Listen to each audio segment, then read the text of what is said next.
I've broken up the discussion of proton NMR into a couple of different videos, and in each video we're going to tackle a different piece of the NMR spectrum. In this first video we're going to look at the number of signals that there should be in a proton NMR spectrum. So as I said, this is the first of a couple of videos. We're going to look at the number of signals in this video. Then I've got one on the chemical shift, the signal intensity, and the signal shape. The number of signals in a proton NMR spectrum tells us about the number of different kinds of protons in a compound. Identical protons are called chemically equivalent, and they'll produce the same signal. And protons that are chemically equivalent fall into two categories. And the book talks a lot about these. There's homotopic and enantiotopic protons. I'm not going to worry so much if you can tell the difference between these two, but we do need to be able to identify when protons are chemically equivalent. And so the ways in which protons are going to be chemically equivalent is if they're identical by symmetry.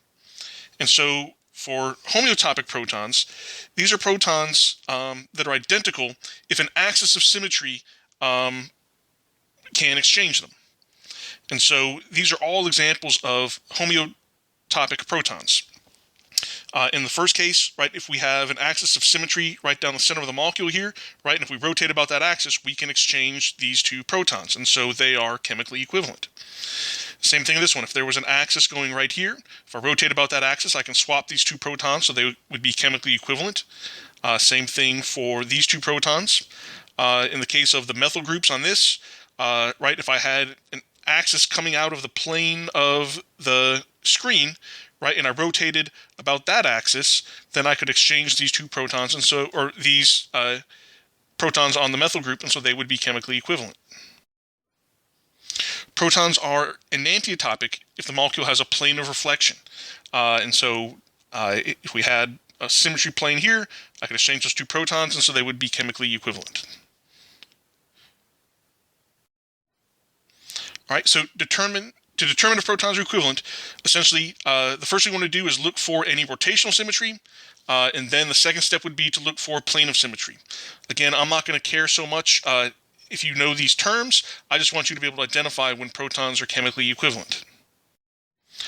All right, so I'm going to do a couple examples where we determine how many signals there should be in the proton NMR spectrum, right? And identical protons will yield the same signal. So it's only different groups of protons that are going to give rise to different signals, right? And I won't do this for every video, right? But let's put in the hydrogens here.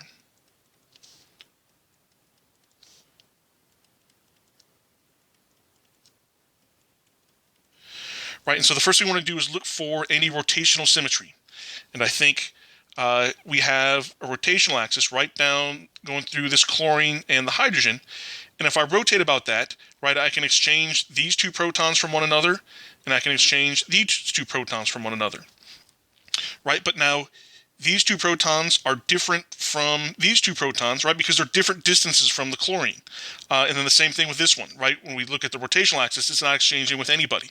So I think my groups of protons are, right, these two, and these two are identical, and then that third one is just by himself. And so we would expect 3 signals in this proton NMR spectrum. Okay, here's another example. Let's go ahead and put our hydrogens in again. So I've got an H here.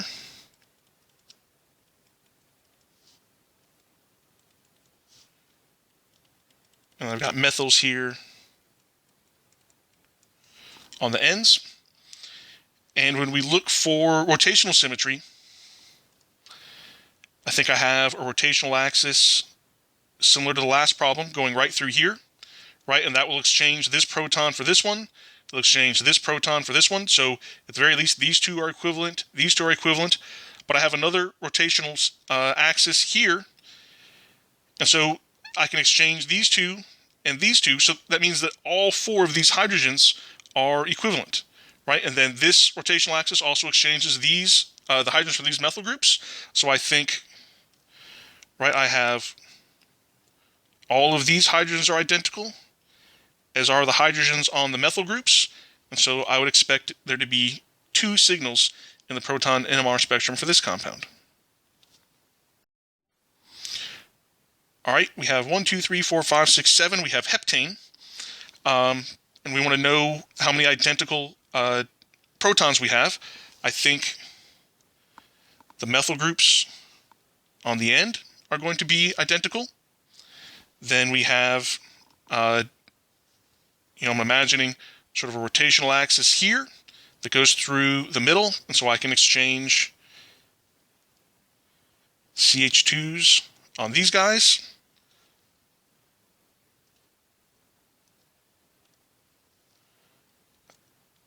These two are equivalent, and then the ones in the center there. So I would expect there to be 1, 2, 3, 4 different signals in the proton NMR spectrum. All right, so now we have 1 bromoheptane. So we've just tagged a bromine on the end there, right? But that breaks up the symmetry, right?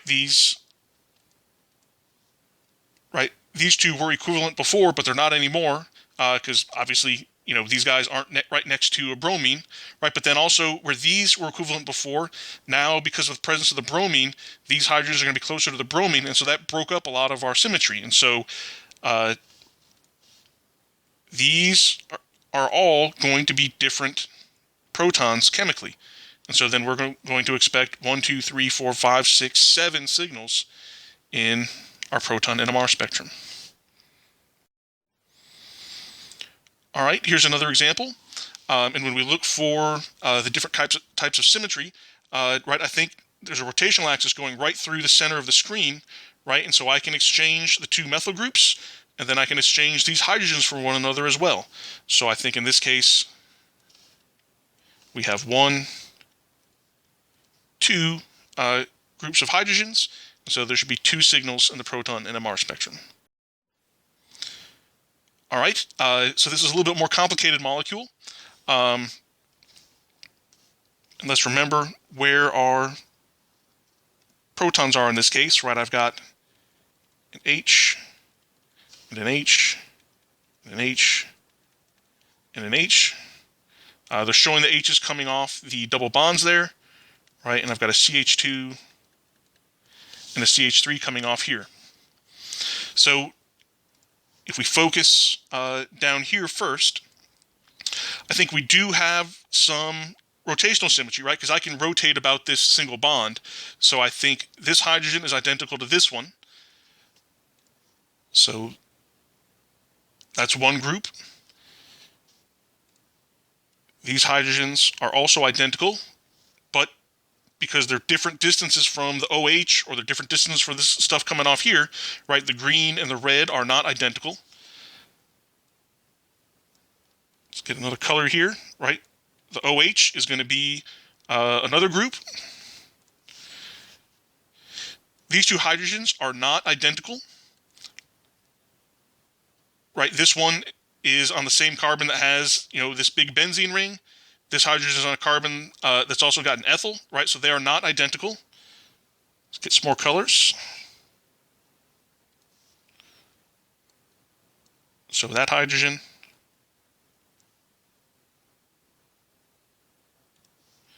is different from that one. And then, of course, finally, the CH2 is different from the CH3. So we have a group there. And a group there. So I think in this case we have 1, 2, 3, 4, 5, 6, 7 different types of hydrogens. And so there should be 7 signals in the proton NMR spectrum.